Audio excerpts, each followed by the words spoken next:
Hey guys, just decided to try a little bit of plastic welding today and get my console finished once and for all, so I can wrap it up and put it away and it won't be sort of kicking around the kitchen anymore.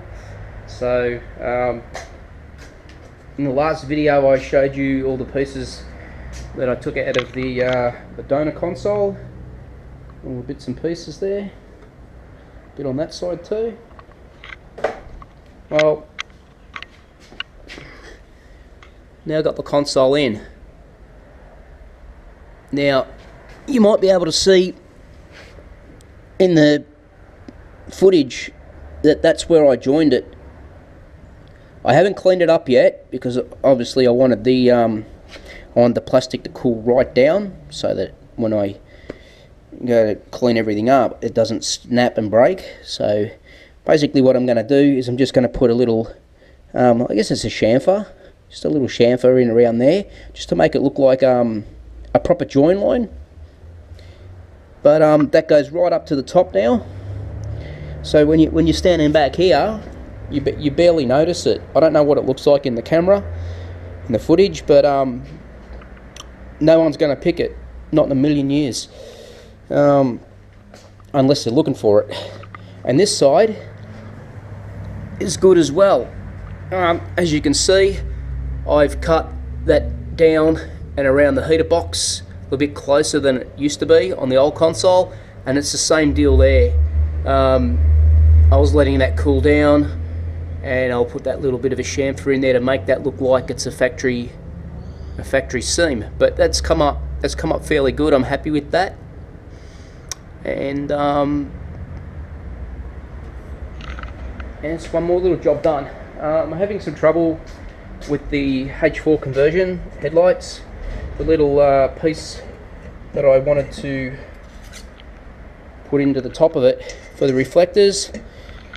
A plumber friend of mine suggested that, being brass, I would need to use some silver brazing rods, and I've given that a go today.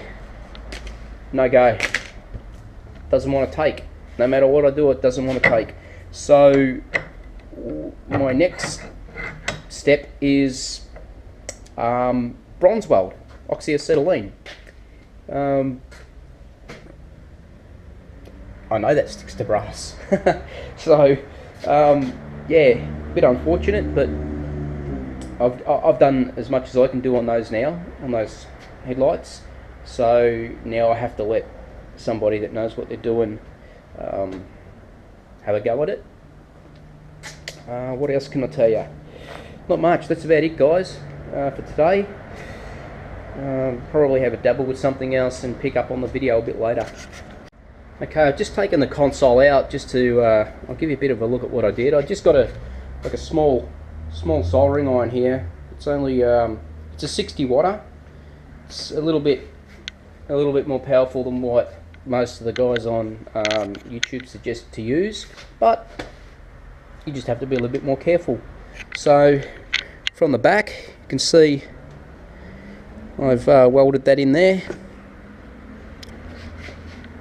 and I've done this side as well, right up to the top.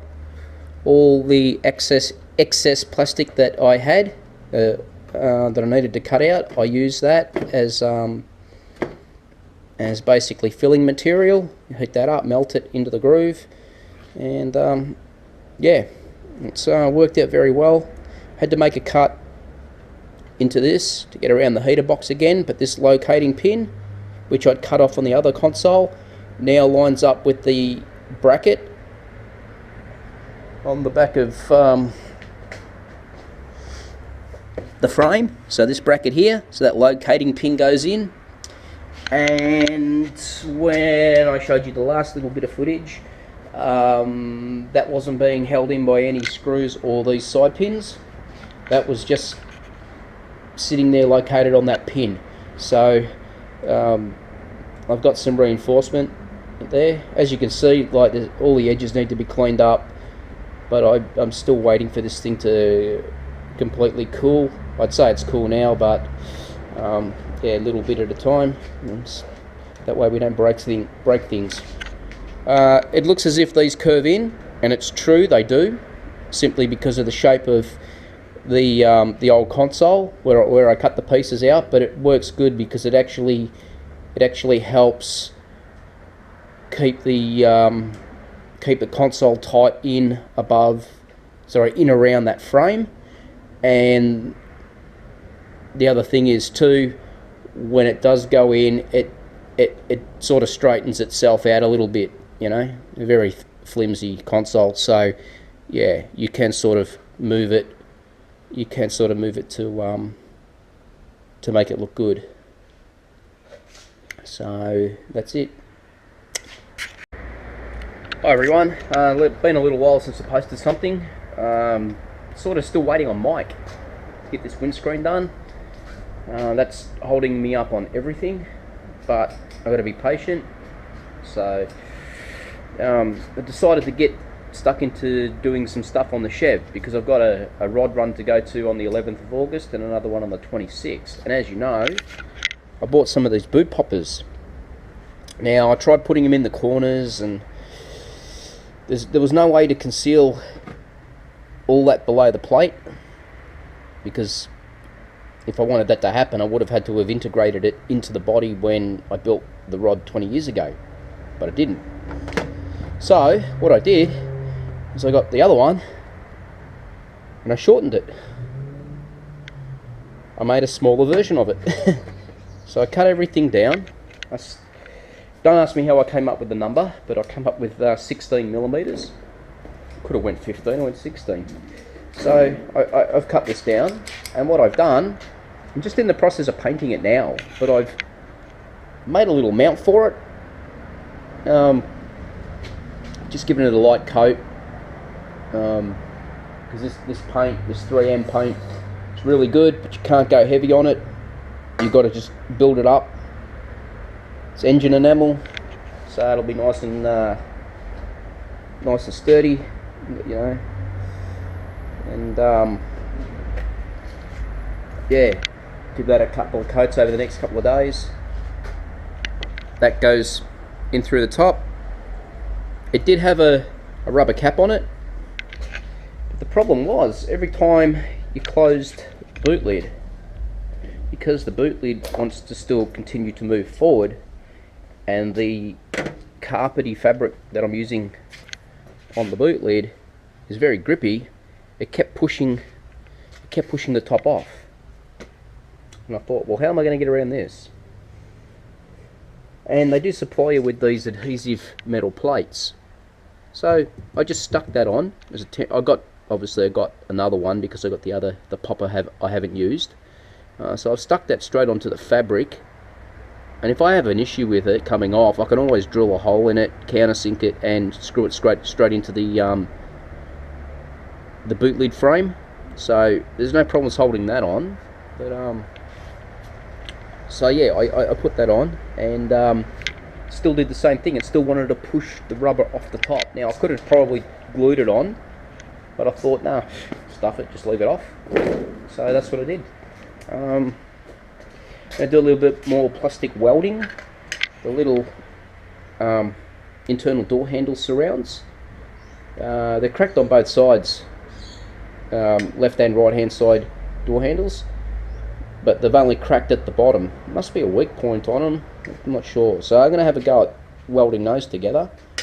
Got my little bit of donor plastic there to sort of fill in.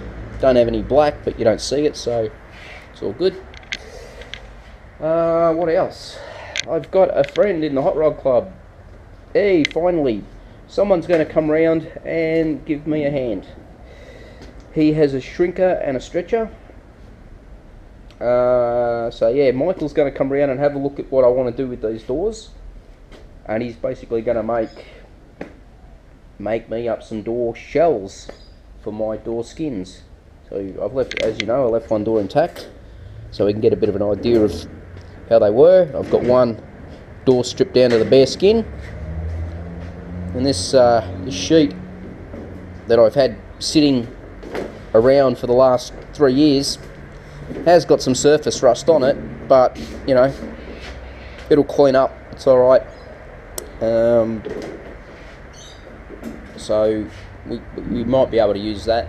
If not, we'll get something new. We'll get some clean stuff. One of the other things I had to do today on the Chevy was going back probably, I don't know, maybe 4, 5, 6 videos ago. I was around the time I was putting the heat resistant matting in the Chev, the Dynamat that's not Dynamat. So when I was putting that in, I had to tighten down one of the front body bolts, and that had an effect on the door hinge, and that was causing the door hinge to hit the body here. Now they're very, very, very tight tolerances on this thing. You know, everything fitted prior to paint going on it, but once you start building up all your paint layers, it gets thicker and the hinge, you know, caught. So what I did is I took this internal, I know it's dark, but there's obviously a mount in here that this hinge sits into. The pin sits into this bracket, or this mount. So what I did is I took this mount out, which was fairly thick, had plenty of meat on it. So what I did is I basically just filed down the face of it and pushed it, was able to push further forward, which brought the hole forward, which gave me the clearance I needed there. I couldn't adjust any more on the hinges.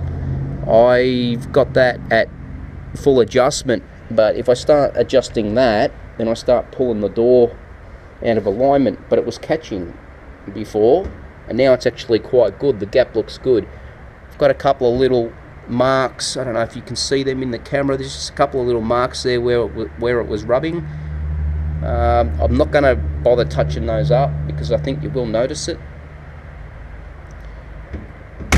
But it all closes now, and it's not grabbing when I open it. So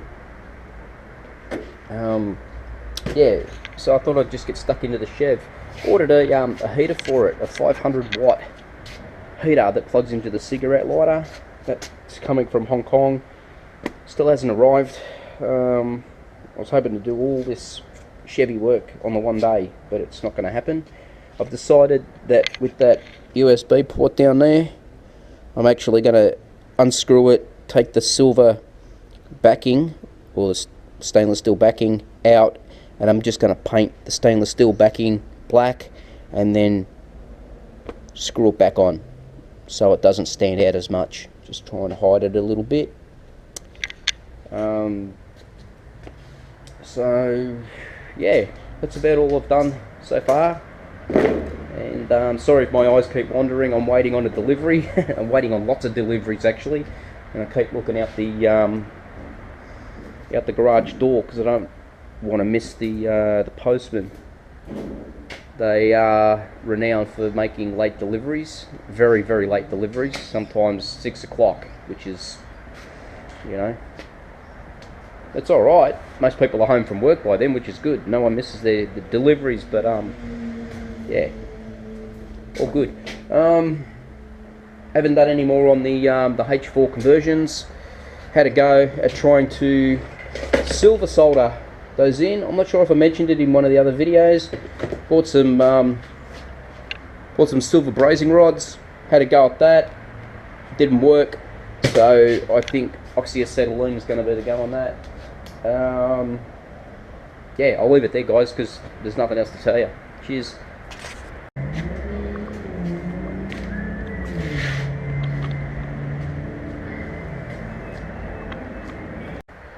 Hey everyone, it's been a little while. Just been waiting on that windscreen graft to be finished, the one that Mike was making for me. Well, had Mike come over yesterday with the graft, and we started to install it. So I'll give you a look at it.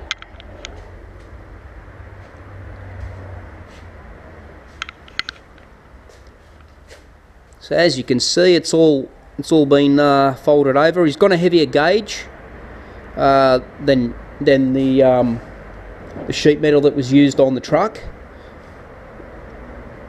So it's all worked out good. We've got a nice gap here for the rubber to sit in. We did a little bit of shaping here on the corners to follow the contour of the body.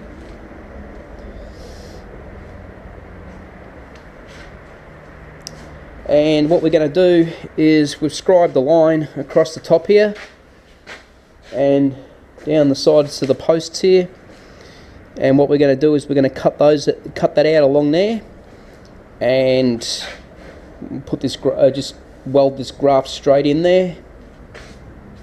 We ended up adding some pieces in here first, so we had to separate the cowl from the cab again, which,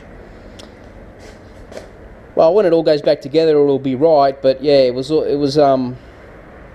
was spewing a little bit that, you know, I had all the door gaps set up properly, everything was welded in place, and it was all good to go, and I thought we could probably pull out the this A-pillar sheet metal and weld a piece in there, but we couldn't do it. There wasn't enough room, so yeah, we had to separate it, but it'll all go back together properly.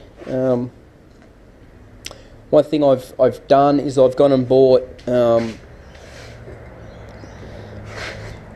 some of this rust reformer protective finish to get into, don't know if you can see that.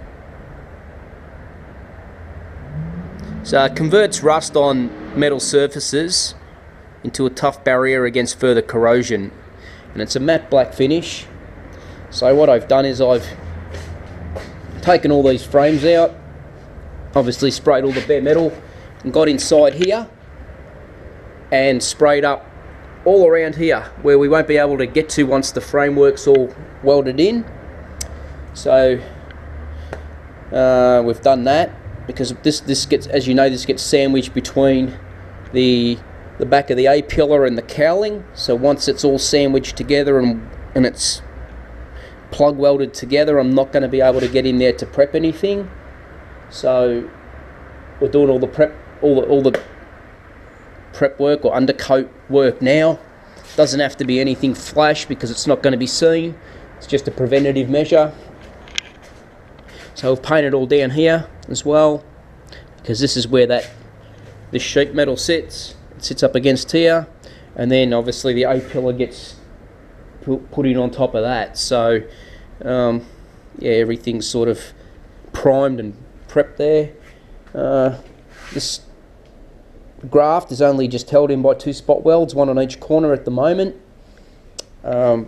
We simply ran out of time yesterday. We had a very late start in the afternoon, and it was about 8:30 by the time we finished, and it's still winter here, so it's freezing cold.